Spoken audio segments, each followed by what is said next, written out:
Nursery सबसे छोटी सबसे फर्स्ट क्लास होती है, बट इस क्लास के बच्चों को पढ़ाना सबसे टफेस्ट जॉब होता है, सबसे मुश्किल काम होता है। मैं इस वीडियो में आपके साथ नर्सरी के बच्चों को किस तरह से पढ़ाना है, क्या क्या चीजें हमको फॉलो करनी है नर्सरी के बच्चों को पढ़ाने के लिए, वो शेयर करूंगी इस वीडियो में। तो वीडियो को एंड तक जरूर देखें।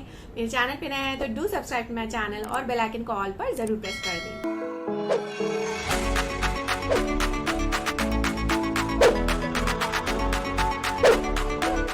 Hello everyone, welcome to Joy's world. Hope you are all fine. So nursery को बच्चों को पढ़ाना, जैसे मैंने बताया, बहुत ही मुश्किल होता है। पेरेंट्स हो, आप घर पे बच्चों को पढ़ा रहे हैं, टीचर्स हो, स्कूल में बच्चों को पढ़ा रहे हैं, नर्सरी क्लास बहुत मुश्किल होती है हैंडल करना। और उन्हें हैंडल करने के साथ साथ उनको उनकी टेक केयर करने के साथ साथ उनको लर्न कराना, जो हम सिखाना चाहते हैं वो अच्छे से सीख जाएं, ये बहुत इंपॉर्टेंट होता है। तो मैं आज आपको कुछ ऐसे पॉइंट्स बताऊंगी। अगर आप इन पॉइंट्स पर फोकस करते हैं, इन पॉइंट्स को फॉलो करते हैं, बच्चों की लर्निंग भी अच्छी होगी, हैप्पीली सीखेंगे वो, और आपके लिए भी उनको पढ़ाना इजी हो जाएगा। तो सबसे पहली चीज है बहुत सारे विजुअल्स का यूज। विजुअल्स मतलब जिससे हम देखकर सीखते हैं। बच्चे देखकर बहुत कुछ सीखते हैं। जब बच्चा टॉडलर होता है, बिल्कुल छोटा होता है, तभी वो अट्रैक्ट होता है कलरफुल चीजों की तरफ। नई नई अगर उसे कोई नई चीज दिख जाती है, भले ही उसका टॉय हो या कोई और चीज हो, वो उसकी तरफ अट्रैक्ट होता है, उसकी तरफ उसका ध्यान जाता है और उसके बारे में वो जानना चाहता है। तो आपको अपने क्लासरूम की सराउंडिंग, घर पे पढ़ा रहे हैं तो जिस रूम में आप पढ़ा रहे हैं या जो बच्चे का कमरा है उसकी सराउंडिंग या क्लासरूम की सराउंडिंग बहुत ही क्रिएटिव हो, बहुत ही कलरफुल हो, और वो चीजें जो हम बच्चों को सिखाना चाहते हैं उससे रिलेटेड पिक्चर्स हों। प्ले स्कूल्स के क्लासरूम्स को आपने देखा होगा, बहुत वाइब्रेंट ब्राइट कलर से डेकोरेटेड होते हैं।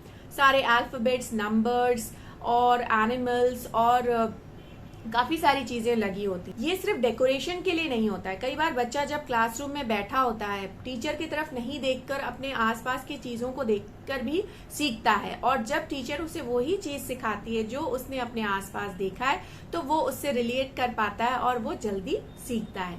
तो विजुअल्स का बहुत इम्पोर्टेंस है। आसपास का डेकोरेशन हो, चार्ट्स हो, बुक्स हो और वीडियोस हो, सबका अपनी अपनी जगह इम्पोर्टेंस है।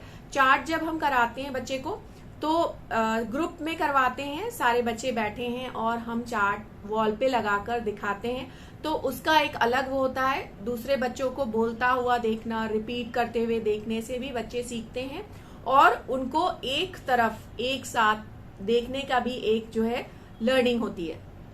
बुक्स जब हम कराते हैं, एक या दो बच्चों को लेकर कराते हैं, तब उनको बुक से इंट्रोड्यूस होता है बच्चा कि ये बुक रीडिंग क्या होती है। पहले हम पिक्चर रीडिंग कराते हैं, उसी को बाद में वो वर्ड्स और सेंटेंसेस रीड करेगा बुक में। देन वीडियोस बहुत बच्चे देखते हैं, मोबाइल पे दिन भर लगे रहते हैं, टीवी देखते हैं, तो हम चाहते हैं कि स्क्रीन टाइम कम हो, बट वीडियोस का भी एक अपना इम्पोर्टेंस है। रोज रोज नहीं या दिन में कई बार नहीं, बट हफ्ते में वीकली एक बार आपको एक ऐसा वीडियो बच्चों को दिखाना चाहिए, भले ही वो राइम्स हो, सॉन्ग्स हो, स्टोरी हो या कोई अदर एजुकेशनल वीडियो हो, जिसमें इंटरेस्टिंगली कोई चीज को बताया गया हो, जो बच्चा देखकर सीखे भी और एंजॉय भी करे। तो ये एक पार्ट जब आप उसकी लर्निंग में इंक्लूड करते हैं, तो जो उसका इंटरेस्ट है, वीडियोस देखना काफी इंटरेस्टिंग लगता है बच्चे को, वो भी एक तरह से मेंटेन रहता है और उसे लगता है कि हाँ, लर्निंग के पार्ट में भी मुझे मेरे इंजॉयमेंट का पार्ट इंक्लूड हो रहा है, तो वो उसे इंजॉय करते हुए सीखता है चीजें। देन विजुअल्स के बाद नेक्स्ट पॉइंट है वॉइस मॉड्यूलेशन और एक्सप्रेशन। ये बहुत बहुत इंपॉर्टेंट है कोई भी कन्वर्सेशन के लिए, कोई भी टीचिंग के पार्ट के लिए, चाहे आप बड़ी क्लास को पढ़ा रहे हो या बच्चों को। जितनी छोटी क्लास उतना वॉइस मॉड्यूलेशन और एक्सप्रेशन बहुत इंपॉर्टेंट होता है। वॉइस मॉड्यूलेशन वो होता है जो अपने स्पीच को, अपने वो वॉइस को कम ज्यादा करना, कहीं पर एम्फेसाइज करना है तो वॉइस को चेंज करना, पिच बढ़ाना, कम करना, ये बहुत इंपॉर्टेंट होता है। सॉन्ग्स में, राइम्स में आपने अक्सर देखा होगा, कहीं पर लाउड होता है वॉइस, कहीं पर कम होती है।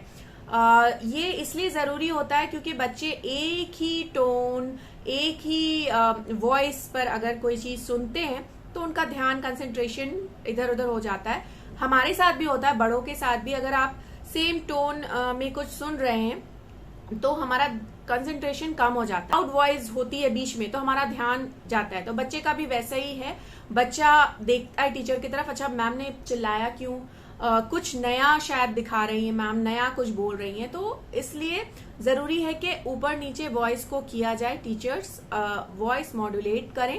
राइम्स और सॉन्ग्स के साथ ही नहीं, आप अगर चार्ट करा रहे हैं कोई भी चीज से रिलेटेड, अल्फाबेट्स, नंबर्स, तो आपको वॉइस को कम ज्यादा करना है। जैसे ए एप्पल, बी ब बॉल, सी क कैट, डी ड डॉग। आपने देखा होगा मेरी वॉइस हर एक लेटर पे, हर एक वर्ड पे कम ज्यादा हो रही है, तो ये चीज बच्चों को अट्रैक्ट करती है और उनका कंसंट्रेशन जो लेवल है वो अच्छा रहता है और वो ध्यान से सुनते हैं। और एक्सप्रेशंस बहुत जरूरी होते हैं।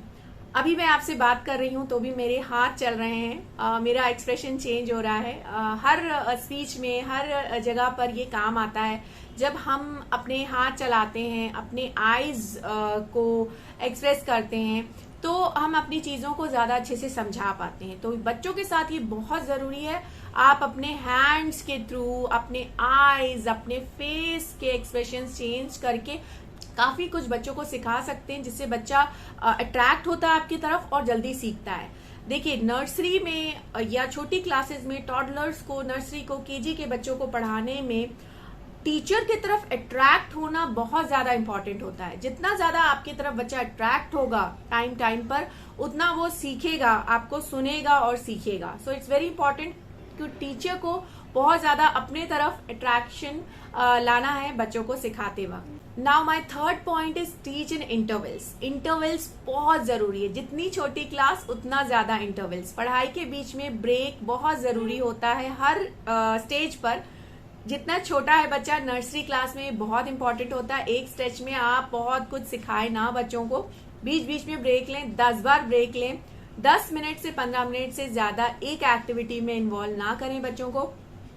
एक चीज कराएं, ब्रेक लें, प्ले टाइम कराएं, फिर दूसरी चीज से कंटिन्यू करें। ये बहुत इंपॉर्टेंट है। एक स्ट्रेच में बच्चे बिल्कुल नहीं पढ़ते हैं, अटेंशन स्पैन जितना छोटा बच्चा होता है उतना उसका कम होता है, तो इंटरवल्स जरूर लें पढ़ाते वक्त। Now my fourth point is follow the pattern. जब क्लास ले रहे हैं तो आपका एक प्लान होना चाहिए, एक पैटर्न ऑफ टीचिंग होना चाहिए, आपके पास प्लान होना चाहिए।